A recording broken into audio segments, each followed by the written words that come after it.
Greetings, greetings. This is Body-Culinary giving you all a shout. And I just wanted to come today quickly to you just to share. So I know it's a busy day. I've been up since very early, 7:30 here, 7:34. I've been up since 4. And I would have loved to have been, doing my exercise or working out today, but sometimes I get lost inside the food prep area. So cleaning, from yesterday and always recycling or making sure I'm managing the food so that things don't go to waste. So just wanted to touch on today dehydrated foods, or not in terms of whole living unprocessed foods. So for many years, initially I ate like sprouted breads and grains. And then I went for about a decade with no dehydrated foods. In recent months, I've tried dehydrated foods again because I'm an avid experimenter. And then also many of my clients, our palates may not all be at the same place. And as far as transitional foods, dehydrated foods can have a place. Now, I can say after years of eating a certain way and what people will call very clean and not eating unprocessed foods, your palate will change. Now, initially, some people may not ever think they'd be able to get off junk food or, imagine life without chips. That used to be me, barbecue potato chips, even all the healthy, cheesy popcorns and things at the health food store. But my palate has changed dramatically over the years. I don't care for the taste of oils. And I used to sell gourmet olive oils at one point. As a living in my food career. And I don't have a taste for oils anymore unless maybe perhaps I'm pressing something on my own, some fresh coconut cream or something, but they taste greasy to me. There's all sorts of things, there were years ago I didn't like brown rice and avocado, and then I love brown rice and avocado, and I haven't eaten brown rice in years, or bread. So sometimes people will ask these questions out of curiosity, but I'm also very sensitive. People are at different places in their journey. Some people may have more of a sense of urgency to change their food based on perhaps a health diagnosis, but I'm here to tell you, your palate can change and you can enjoy the food. So a couple of the things that I'm making today, I'm going to show you a couple of things. And some folks may not know that a staple in my house is the coconut part, like the ego. And so one of them that I just cracked, one I cracked today was spoiled. And this is almost like a blue meat coconut. I think I might have shown this before. When the skin starts to is hard and it's translucent, sometimes the water is dried out of the coconut. It's still good, but it's sweet like candy. Kind of, I'm trying to think. There was a candy bar years ago. I don't know if it was called the Almond Joy or something, where the coconut was really sweet. But sometimes they call these blue meat coconuts. So I have another one I'm going to crack here. And some bananas I'm going to use for my sister's shake. And I love to see food. This is an example of a rotten coconut. So, when you're dealing with fresh food that's in the compost and organic, some people, especially if you live in a city, can get really skeeved out. But when you're working with organic food, sometimes you're going to see ants, you can see caterpillars, because it's living food inside of a living organism. It's growing out of the earth. So it's living food. You're going to see different things. So I'm going to show you a couple of things. So I made sure to walk you on over here to my spices. My sister's got some of her projects going on. So my sister, she is soaking her flax seeds and her sesame seeds for her own projects. And something that I'm working on today, which I love. I am so into fresh ground spices. So these are fresh mustard seeds. And I'm big on food. Food is medicine. All the food is medicine, right? So I'm going to be using these mustard seeds to make my own mustard. I'm going to grind these. And there's no comparison to fresh spices versus ones already ground. This is the whole cardamom. So I'm going to use, this is not really in a Caribbean or Black American or Afro-American flavor profile, but it's in mine. So we have access to the world. So I'm going to take these cardamom and I'm going to take them out of the shell. I was burning some sage. Let me see if I can put this down right here so I can show you. I have my little project. So just like with the garden, sometimes there's so much you can get a little overwhelmed. So today, these are some of the spices that I'm going to be working with. Let me move my sister's sesame seeds before she has a fit. put it right over here. Oops, I don't want to spill it. But these are some of the spices that I'm going to be grinding today. So there's fresh cumin seed, which I love. And cumin seed, you'll find cumin is quite often in adobo and all those, ready-made seasonings in the store. But usually also those ready-made seasonings have a lot of sodium in them. And so I'm also going to grind. This is fresh thyme that's already dried. I also have some out in the garden. So thyme is something that's easy to grow. I recommend everybody grow thyme. It's also the fresh thyme you can infuse inside of your olive oil for your hair, and it's also antifungal and anti-parasitic. And then I've got fresh cinnamon. Woo! I love fresh cinnamon because cinnamon is good for your metabolism. And also the cinnamon, in terms of, we have like different areas on our tongue, on our palate that can sense different types of taste, like acid or sour, salty, sweet, like I'm pointing to my tongue, spicy. Which one am I forgetting? I'm forgetting one.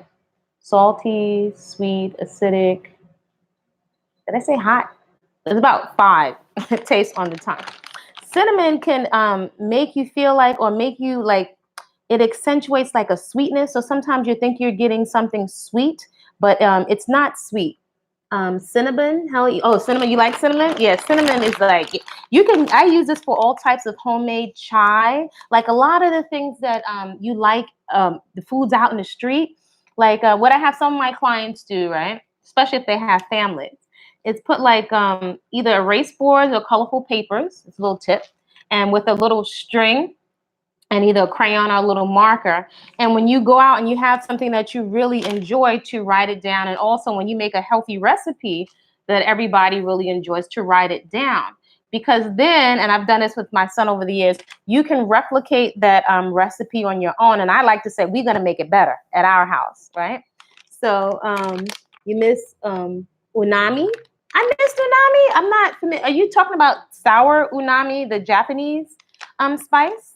But hold on, let me not lose track. So the ground cinnamon, I'm going to grind this fresh, and there are different types of cinnamon. I had one client that brought me some beautiful large bark cinnamon that was about this wide, maybe about this wide, from the Dominican Republic, which is absolutely delicious. So do know that with this, just like with fruits and vegetables, if I have spinach, it's American spinach, but if I get it in the Caribbean, its cousin is going to be the callaloo. There are lots of different varieties, sometimes of the same vegetable, and depending on the soil and the environment, you'll get a slightly different slime or a slightly different sweetness or a different texture. Same thing with spices. There are different types of cinnamon. So I have the cumin, the thyme, the cinnamon, and I like to get these things in bulk because there's no comparison to it fresh. It might seem like it's more work, but it's one of the things that really makes my food pop. I totally can taste the difference because the food has natural perfumes in it, just like the fruits and the vegetables. Oh my gosh, this is so good. This is fresh coriander. So I'm going to be grinding this later. And gotta have my whole fresh peppercorns, the black peppercorns, right? And then what do I have? These are sage leaves. So I prefer the fresh sage leaves, but I do keep a backup. So there's different varieties. Actually, there are numerous varieties of sage. This is one you burn when you're doing your little juju and your little cleansing, and this is the one we put in food. Actually, sage is something, I remember when I was in culinary school, I was surprised to see the different flavors that were put, and also some of the nitrates, which are not good, and preservatives that were put into sausage, right? So in culinary school, you're making the chocolate, you're making the sausage, you're making everything from scratch. And one of the main things that makes sausage taste like sausage is the spices. So a lot of times we're tasting the fat, the salt, and the spices. So, I'm just going to give you another little quick tip. If you can learn, which is, I consider an art, the way of the grandmothers. If you can learn how to manipulate the taste and the textures of food, then you can create dishes that you like if, it's been years. But those park sausages, a lot of times that your family grew up on, if you're from the South, you can take the spices and manipulate the fats and the textures of the food to get food that gives you like the texture and the flavor that you like without leaving all that toxic residue behind on your midsection inside of your intestines, not clogging up your skin. So You know, let's be clear. I like to eat and I'm not going to diet.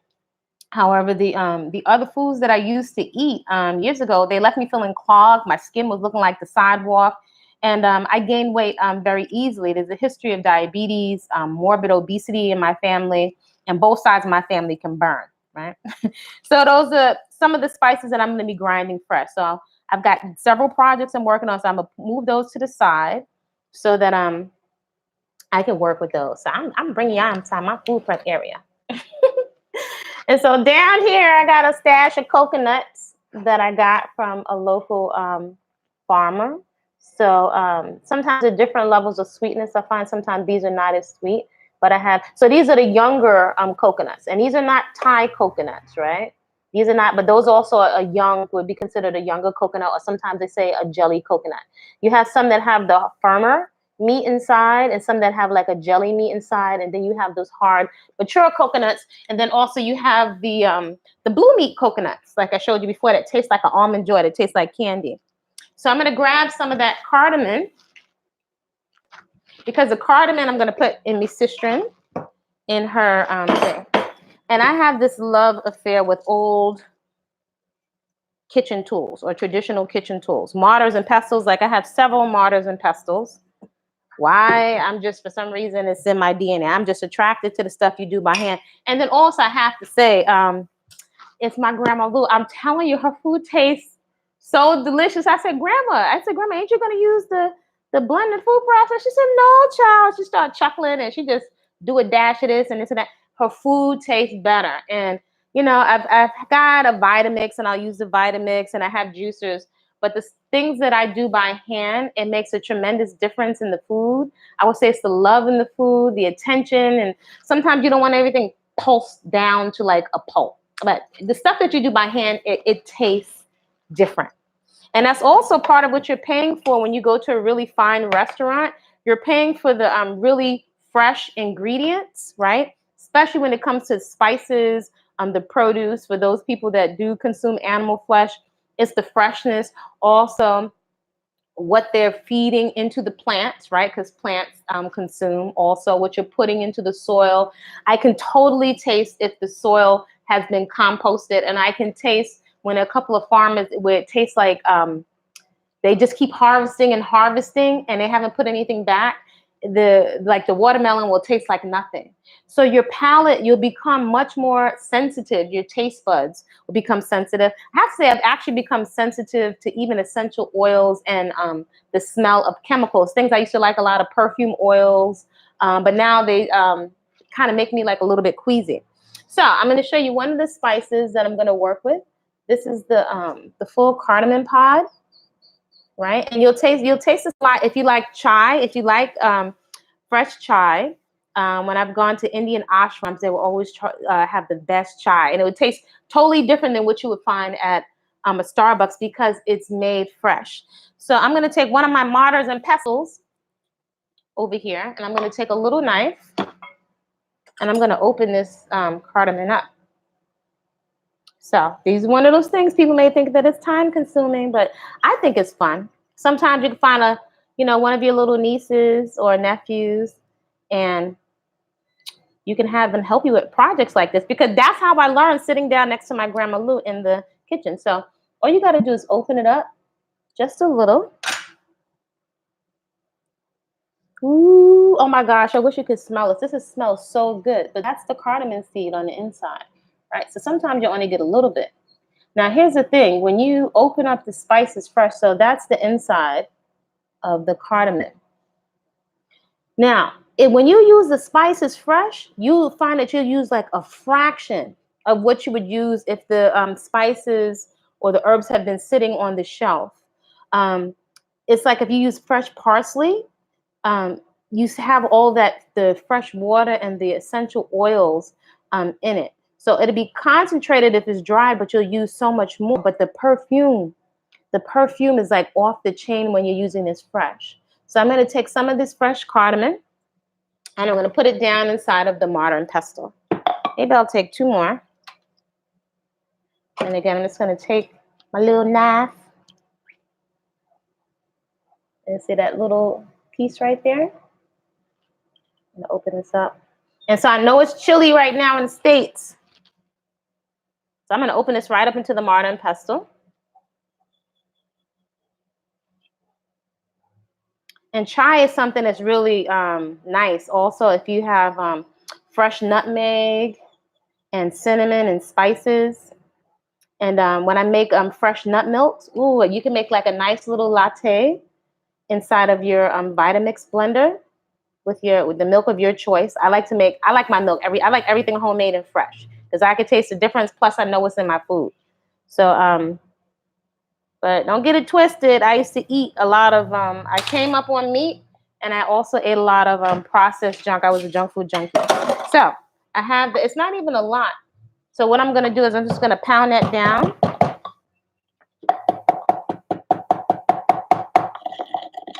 So you pound the spices down with the mortar and pestle, and then you just take and rub it down or make a circular motion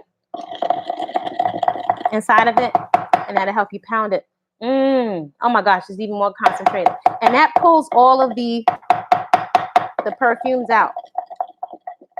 That way, sometimes, especially if you don't have a strong blender, when you put the spices in, not all of them may break down. Let's say like if you have an Oster or one of those blenders that you've gotten from the pharmacy, or if it doesn't have a high motor, you may not break the spices all the way down.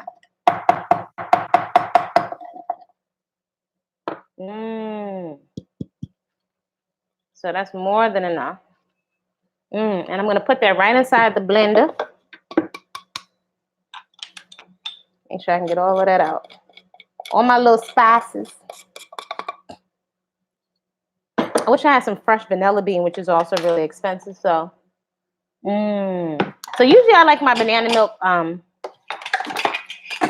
with just spices and water. Again, your palate is going to change. I found over the years, initially when I started eating whole living foods, I mean, I'm a chef and I'm a foodie, so I was just having a party. But over time, my system started to change, and I used to get some real funky gas. You know what I'm saying? Because sometimes when you go to the different live food restaurants, not everybody takes the time to soak the nuts and seeds.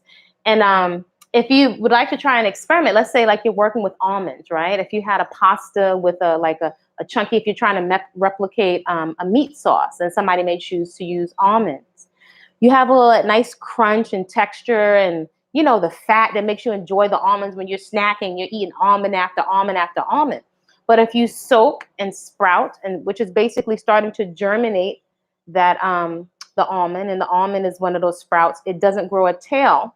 It will most likely get rid of your desire to munch and munch and munch them, because the almond, when you pull them off the tree, still has the water, you know, inside. And I've had the opportunity in Central America to see lots of almond trees and have some of the almonds right off of the tree. There also is a little fruit, just a little bit of fruit. It doesn't have a lot of meat around it, but the essence of it is really beautiful. So when you start to see cashews and almonds in real nature, you start to get clear. We're not meant to really eat these gargantuan, these really large amounts of nuts and seeds all at one time. So nature does have what we could say is like a portion control already built in. But in the city, you know, we live busy lives, so we're eating a lot of times for convenience, and we don't see how the food is in nature. So I just have this thing where I just like to see the fresh food whole, you know, in nature. So my sister, we eat the same food. She's much more muscular than me, so I got to keep up with her on the bike, but I don't even try. I don't even try anymore, you know, but she's a good litmus test for, you know, where I could go. But she can eat a lot more food, and she likes her food more dense and heavy than me, which is interesting because she's much tighter. The more muscle you have, the muscular tone, the smaller your body will look, and you could even have a good amount of weight, but you'll look tinier. So when I would do fitness competitions, I would be much more muscular, but I would be much more compact in size. So that's a little FYI for women that are scared of weights. Unless you're taking some juice, and I'm not talking fresh fruit or vegetable juice, unless you're taking some kind of hormones or something, women, we don't get big like that. It's not going to happen. So I got my trusty handy dandy hammer, and then, you know, I got a sip of some peppermint tea. And my water bottle fits half a gallon, so I can just share some of this with my sister if I want. But warm tea is really good. And sometimes it's good to keep warm tea while you're preparing food so you're not tasting everything. So I like to crack the coconut over a bowl so I can preserve the water. And also sometimes I'll check each coconut at a time to make sure that the coconut water is not spoiled, because if I drop it in with another coconut that's spoiled, then I'll ruin all that water. So the way that I crack it is I just hit it. And there's another video on this channel that goes more in depth about how to crack a coconut if you want to do it confident, just like Grandma Lou in my hand. And so look, you see how I cracked it? So if I go right around, I can crack it right open. If I want to put this on my Grandma Lou coconut grater, you know, I can get some nice fluffy coconut meat. So I'm going to put a little bit of coconut in my sister's and her shake. And so I can check the water. Sometimes you'll even find little teeny globules of fat inside of it, right? But the coconut has water and sugar and fat, right? That's why it's a whole food, right? So oil, even though we think it's a health food, is not necessarily a whole food, because other parts, the carbohydrate and the protein, has been extracted. So you're just getting a pure fat. So you could use a knife if you're handy. You got to be careful if you have children around. So I'm always sensitive and always anticipating some children from somewhere being around. So I usually will have little tools. So I got this one tool that's more blunt to take the coconut out of the shell, and just to protect yourself if you're not used to taking them out of the shell, especially if you're working with a knife. Be careful. So this can go around, and it's kind of angled to the shape of the coconut, and you can just go around. So I have a link on my website to all my favorite tools, because people will ask me what I use for gardening, vertical gardening, all that other stuff. So I can go right around. I can shimmy this in here, and I can take my time and go around. And sometimes I've got so many truckloads of coconut shells if I want to make coconut jewelry or little bowls to put jewelry in. And this is stuff that children really, really like. I'm telling you, this is what I was doing with my Grandma Lou. I was just amazed by how quick she could shell a coconut. And she would say, I'm going to shave the coconut clean as your hand. And she would do it too in a matter of minutes. So sometimes the whole thing may come out. Sometimes it may come out in pieces. But I can do so much with a coconut. A little trivia, some people may not realize or may not know that the pleats inside of this chef's hat, each pleat represents all the different things that you can do with the egg. So my thing is like, why shouldn't I do that with the coconut or the different things in the fruit and vegetable kingdom? Okay, I'm always smelling the food, checking for freshness. So you also check it to make sure your bits of coconut don't have any purple or red, because if you see purple and red discoloration, that's usually a sign that it's been cracked or that there's bacteria inside. Definitely black or mold, of course, that's a no-no. Compost it. But you want to make sure that it's nice and white. Some people take the time to take this off depending on the recipe, but I like it. I like all of the fiber. So I'm going to drop this in, some pieces of it. Now for this, I just want a little bit of it to give it more texture. And although I will juice sometimes, I would definitely say at this point, I don't really do fruit juice like I did years ago. So a lot of these things, you'll find your way in your balance as time goes on. But if you're not exercising a lot and if you're not burning off that sugar, people with blood sugar issues may want to be very careful. And I think also for the body therapeutically, I found, but you let me know what you think, that the vegetable juice is more preferable, and I like to have my fruit whole with the fiber. But don't be afraid. I'd rather have some fresh orange or pineapple juice or mix something in with it than getting the stuff out of the container. And then also, maybe if you have one of your homies or some children around, it becomes like a fun activity. You can put on some nice music, or if you're by yourself, or maybe you can watch it on YouTube. But put something on to keep you company. And I really use this time for quality time with myself. So it's already 8 o'clock and I could have got my workout on, but I just wanted to come on really quick just to share, give you some ideas of what I eat in a day. It's not laid out so much as like the meals. Oh, and so let me just show you one other thing. I got a nice stash. I do have a different variety of these greens growing in my yard. So these, I got a nice big bag, really super inexpensively from a farmer. and they were really nice. So I'm gonna show you so you can learn plant ID. So let me know. Can you tell me what this heart-shaped leaf is? This is a theater leaf or sweet theater leaf, sweet potato leaf. These are so delicious and tender. I have an old video on this channel about me getting some sweet potato leaf and making them when I got them from Chinatown. So big when I'm in Brooklyn. I ride from Brooklyn to Chinatown with my sister quite often. And I load up when I can get my lychees and greens. You can get so many greens in Chinatown. And it's something interesting. This leaf, this is something you'll see in different plants. I don't know if you can see that white milky substance. You'll see that quite often when you open up a lot of the plants. It almost has like a milk inside of it, inside of the stem. Also, in some of these and different green vegetables, when you find that milky thing, some people put it on the skin here when you have itchy conditions with your skin. So isn't it interesting that often you can find the different parts of the plant, the stem, the leaf, and the root can all be used for different things, just like the roots. Like let's say if we have burdock. Burdock, a lot of us take, it looks like a brown carrot. In Asian cuisine, they'll cut the burdock up and they'll put it into soups, or they'll steam it or saute it with different things. But also the root can be used as a really good blood purifier. And then some people use the leaf for different purposes. So it's really so interesting. That's why I encourage everybody. Everybody can grow something. It's such an education. And I say it's like a shortcut.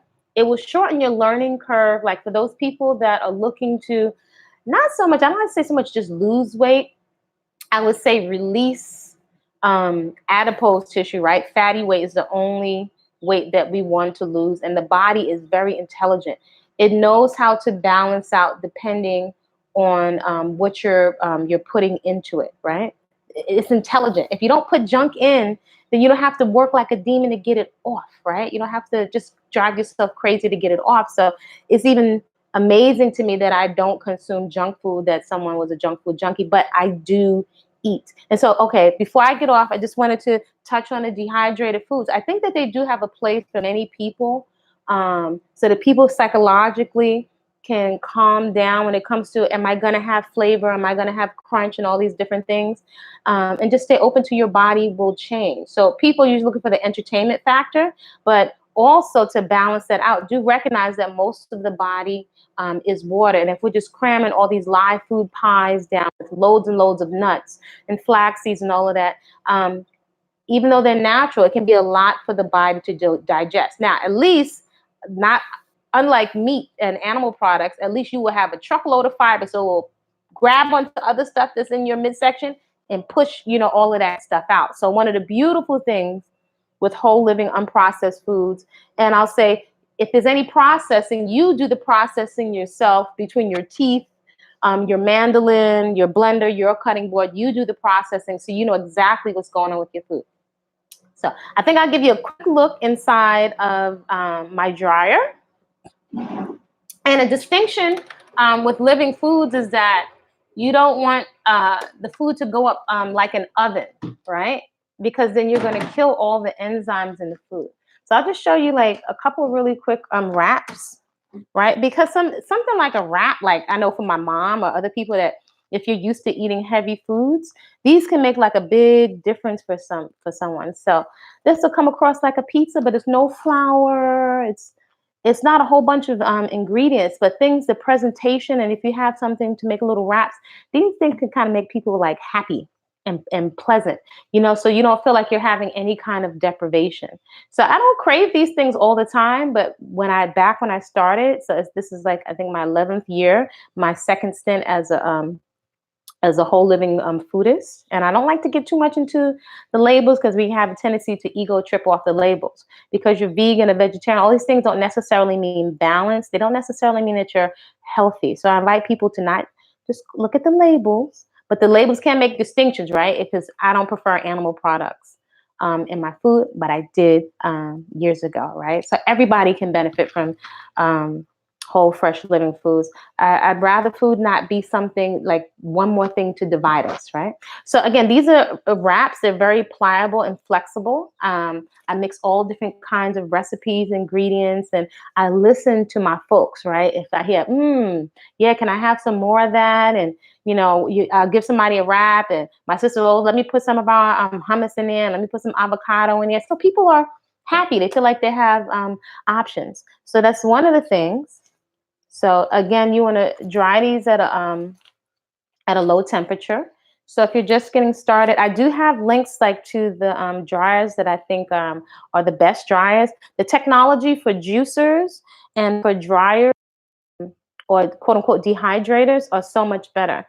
Here where I'm at in Central America is rainy season now, but when it's really, really hot, I actually have this whole thing because I'm a big experimenter where I have old pans, the one that you would put underneath the in the broiler, and I have screen, and I elevate all of these trays, and I actually put my things out in the sun to dry. And I have to tell you, I could taste the difference with things that are sun dried. So I've dried tomatoes outside, and I've dried my wraps outside. So you do have to make sure that they're screened properly and elevated so that ants don't come over and carry off your stuff. So to me, it's like an adventure. It's fun, but I taste the difference in all the food, and I actually don't crave dehydrated foods. But back when I first started, I wanted the cheesecakes and the this and the that.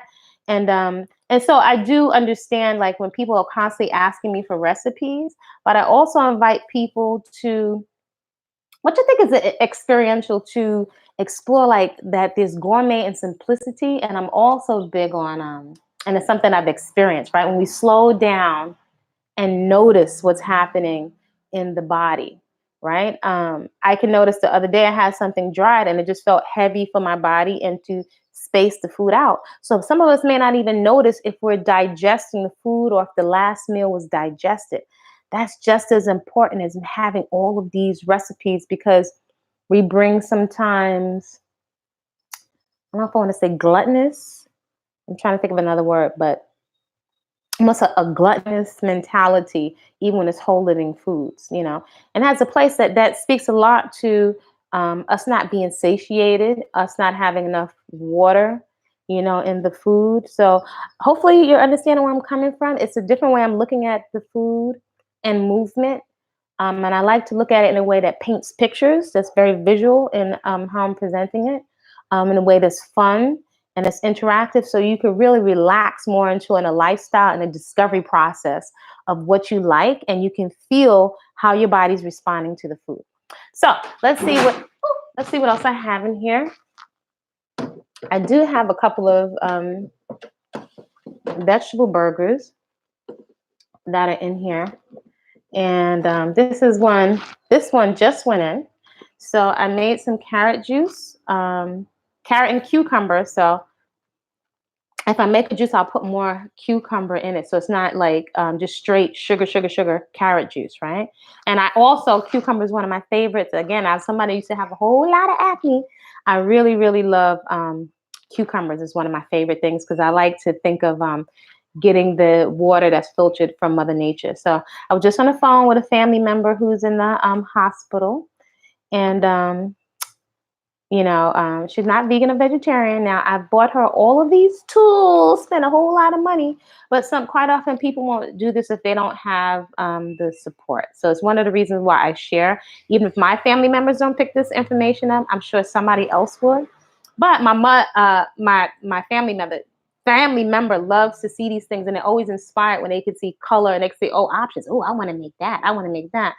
So color is like really important, and then also the fiber from the greens and from the carrots.